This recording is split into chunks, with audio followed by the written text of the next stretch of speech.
Hello friends, आज हम discuss करेंगे कि प्रेडिक्शन कैसे दी जाती है। तो प्रेडिक्शन का फंडामेंटल रूल क्या है। तो सबसे पहली बात तो इम्पॉर्टेंट ये है कि सबसे पहले हमें उसकी कुंडली का एनालिसिस करना होता है। कुंडली के एनालिसिस में हम उसका नक्षत्र, उपनक्षत्र और उसका प्लैनेट पूरा उसका कॉम्बिनेशन और फिर उसके कोऑर्डिनेट्स क्या हैं और वो क्या बता रहे हैं वो देखते हैं। उसमें दशा इंपॉर्टेंट होती है। ठीक है, क्या होगा और क्या इवेंट्स होंगी वो पता चलती है कुंडली से। ठीक है, अब इसको सप्लीमेंट करने के लिए हम न्यूमरोलॉजी का भी यूज़ करते हैं, क्योंकि नेचर में न्यूमरोलॉजी से ज़्यादा पता चल जाता है। N for nature, N for numerology. Numerology में बेसिक कैरेक्टरिस्टिक्स पता चल जाते हैं नेचर के, उसमें इवेंट पता नहीं चलती। शादी कब होगी, नौकरी कब होगी, ये इतना आसान नहीं है न्यूमरोलॉजी से बताना, क्योंकि एक दिन में सभी लोग पैदा होते हैं, बहुत सारे, और कुंडली का टाइम स्पेसिफिक होता है। तो हम उसको यूज़ करते हैं एज ए एड, सहायक, असिस्टेंट जिसको बोलते हैं, असिस्ट करती है न्यूमरोलॉजी।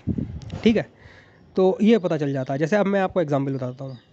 जैसे होरोस्कोप बता रही है, कुंडली बता रही है कि चाइल्ड बर्थ में प्रॉब्लम है, उसका सीधा सीधा कॉम्बिनेशन आ रहा है, और न्यूमरोलॉजी भी कह रही है 666 है, 46 है, तो फिर प्रॉब्लम होगी, पक्की बात है। अब एस्ट्रोलॉजी कह रही है कि ये व्यक्ति धन कमाएगा बहुत ज़्यादा, और न्यूमरोलॉजी कह रही है 55 है, 555 है, तो फिर बहुत ज़्यादा कमाएगा। ठीक है, इसी तरीके से अगर आप देखो न्यूमरोलॉजी में 7 है, अब जैसे मेरा है टोटल 7, स्पिरिचुअल हूँ, और कुंडली भी कह रही है कि आप जो है वो स्पिरिचुअल हो। कुंडली के कॉम्बिनेशन अलग होते हैं, न्यूमरोलॉजी के कॉम्बिनेशन अलग होते हैं, तब फिर वो लेवल बढ़ जाता है। जब दोनों चीज़ें एक चीज़ को बताएं तो फिर वो चीज़ बढ़ जाती है। जब दोनों अपोजिट हों तो फिर वो थोड़ा सा कम हो जाती है, और जब दोनों ही नेगेटिव हों फिर तो फिर भगवान ही मानेगा। 6 बार 4 बार 6 आ जाए और वहाँ पे जेल जाने का कॉम्बिनेशन आ जाए एस्ट्रोलॉजी में, तो फिर क्या कहनी, क्या जेल जाना ही है। अब वही अगर एस्ट्रोलॉजी बहुत अच्छी बता रही है और दशा चल रही है 666 की, 46 की, तो फिर कुछ नहीं होगा। ठीक है, फिर तीसरे नंबर पर हम लेते हैं यहाँ पर पामिस्ट्री। पामिस्ट्री एक इमीडिएट चीज़ है देखने की, क्योंकि लाइनें बदलती रहती हैं, और पामिस्ट्री से भी फायर एलिमेंट कितना है, एयर एलिमेंट कितना है, अर्थ एलिमेंट कितना है, और कौन सा आपका अमाउंट उठा हुआ है वो पता चलता है। अब अगर जुपिटर उठा हुआ है तो फिर वो जुपिटर का रिजल्ट ज़्यादा आएगा लाइफ में। अब पामिस्ट्री में रिलेटिविटी देखी जाती है, कोई एब्सोल्यूट चीज़ नहीं होती है, लाइन चेंज होती रहती हैं, बट रिलेटिविटी अगर हम देखें तो रिलेटिव पता चलता है कि क्या होगा क्या नहीं होगा। एलिमेंट्स का पता चल जाता है, और आपका जो है वो उसमें भी एक्यूरेसी आती है। और फिर बातचीत करके नेचर पता करना, और वो पूरा तो पता नहीं चल पाता बातचीत में भी, बट अगर आप बात करोगे किसी से तो बहुत कुछ पता चल जाएगा कि उसका लेवल क्या है। अब ऐसा नहीं है कि 55 वाले सब मार्क जुकरबर्ग और इमरान खान बन जाएं, ऐसा बिल्कुल नहीं हो सकता, क्योंकि वो फिर वो बिलीनियर लेवल पे हैं, सारे लोग थोड़े बिलीनियर लेवल पे हो जाएंगे, और 55 वाले बहुत मिलेंगे, ऐसा थोड़ी है। वही 222 का है, 222 है, कुंडली भी अच्छी है तो कहेंगे साहब बहुत क्रिएटिव है, बहुत मदरली इंस्टिंक्ट है उसमें, ऐसा नहीं होता। नेचर का थोड़ा सा जो है वो पता चल जाता है, बट बातचीत करके या उसका बिहेवियर को चेक करके भी थोड़ा सा पता चल जाता है। हाँ, अब बात करते हैं हम कि चेंज कब आएगा बिहेवियर में, बहुत इंपॉर्टेंट चीज़ है। बिहेवियर चेंज हो जाता है दशा के हिसाब से और न्यूमरोलॉजी की दशा के हिसाब से, दोनों अलग अलग चलती हैं। बिहेवियर चेंज हो जाएगा, जैसी दशा होगी फिर थोड़ा सा परिवर्तन आ जाएगा। अब दशा आ गई पढ़ाई की, तो आदमी पढ़ाई करेगा भाई, बिल्कुल 100% पढ़ाई करेगा, किसी भी एज में आए। तो आपने देखा होगा कुछ लोग जो है वो लाइफ के जो है वो शुरू में इतना सक्सेसफुल नहीं होते हैं, बाद में होते हैं, कुछ लोग बीच में होते हैं, कुछ लोग पैदाइशी होते हैं। तो सबका सक्सेस टाइम और प्रोडक्टिविटी टाइम अलग अलग होता है, वो डिपेंड करता है दशा पे। उसी तरीके से उसका नेचर बदल जाता है। हाँ, बेसिक नेचर एक सा रहता है, पढ़ने वाले व्यक्ति ज़िंदगी भर पढ़ता ही रहेगा। सचिन तेंदुलकर ज़िंदगी भर क्रिकेट की बातें करेगा, ठीक है ना। तो ये चीज़ तो होती है, बट इसमें भी जो है वो चेंजेस होते हैं। आदमी पढ़ता कुछ है, बनता कुछ है।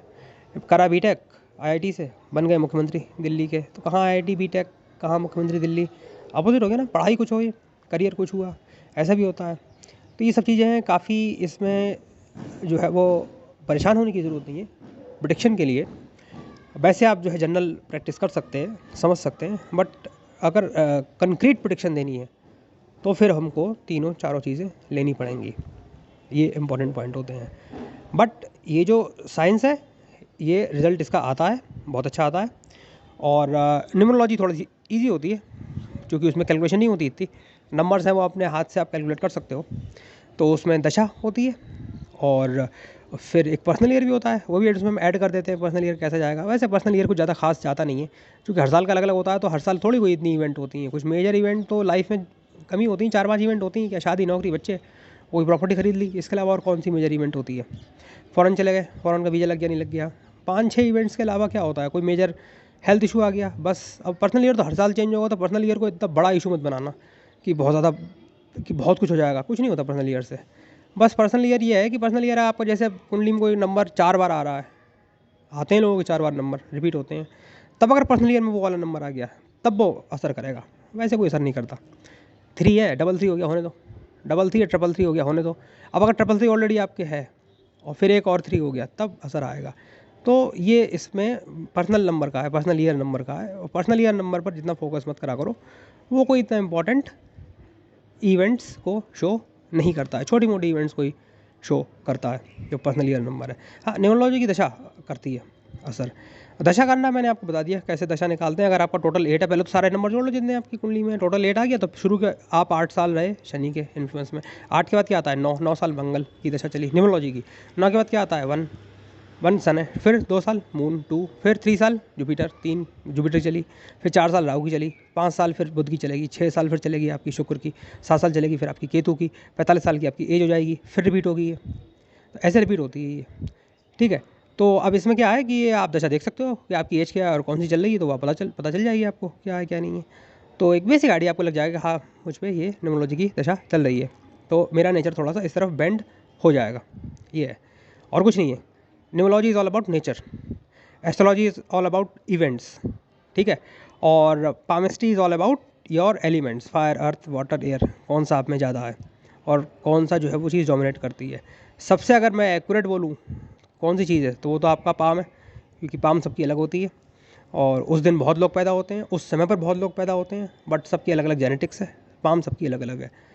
तो ये पाम जो है वो माइक्रो लेवल की है और नेचर पे न्यूमरोलॉजी, और इवेंट कौन सी होगी कब होगी वो एस्ट्रोलॉजी। ये फंडामेंटल प्रिंसिपल्स हैं, तो यही आप इस पर थोड़ा सा फोकस करो, आगे हम और डिस्कस करते रहेंगे। Thank you.